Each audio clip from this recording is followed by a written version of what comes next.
നമസ്കാരം. പത്തനംതിട്ട ജില്ലയിൽ ആദ്യ ഡഫേദാർ ചുമതലയേറ്റിരിക്കുകയാണ്. അടൂർ മാഞ്ഞാലി സ്വദേശിനിയായ ഡി അനൂജയാണ് പത്തനംതിട്ടയിലെ ആദ്യ വനിതാ ഡഫേദാറായി ചുമതലയേറ്റത്. പത്തനംതിട്ട ജില്ലാ കളക്ടർ എസ് പ്രേംകൃഷ്ണന്റെ പുതിയ ഡഫേദാറാകുന്ന അനുജ സംസ്ഥാനത്തെ രണ്ടാമത്തെ വനിതാ ഡഫേദാറാണ്. ആലപ്പുഴ കളക്ടറേറ്റിലെ കെ സിജിയാണ് കേരളത്തിലെ ആദ്യ വനിതാ ഡഫേദാർ. ജില്ലയിലെ സീനിയർ ഓഫീസ് അറ്റൻഡറാണ് കളക്ടറുടെ ഡഫേദാർ. 20 വർഷമായി സർക്കാർ സർവീസിലുള്ള അനുജ അടൂർ റിസർവേ ഓഫീസിൽ ഓഫീസർ അറ്റൻഡറായിരുന്നു.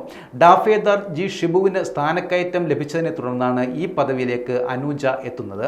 ചേംബറിൽ കളക്ടർക്ക് വേണ്ട ക്രമീകരണങ്ങൾ ഒരുക്കുക, സന്ദർശകരെ ചേംബറിലേക്ക് കടത്തിവിടുക, അവർക്ക് വേണ്ട നിർദ്ദേശങ്ങൾ നൽകുക തുടങ്ങിയവയാണ് ഡഫേദാറിൻ്റെ പ്രധാനപ്പെട്ട ജോലികൾ. ഡഫേദാറിൻ്റെ ജോലിക്ക് ഒരു സമയക്രമമില്ല. കളക്ടർ ഓഫീസിലെത്തിയാൽ രാത്രിയെന്നോ പകലെന്നോ വ്യത്യാസമില്ലാതെ ഡഫേദാറും ഹാജരാകണം.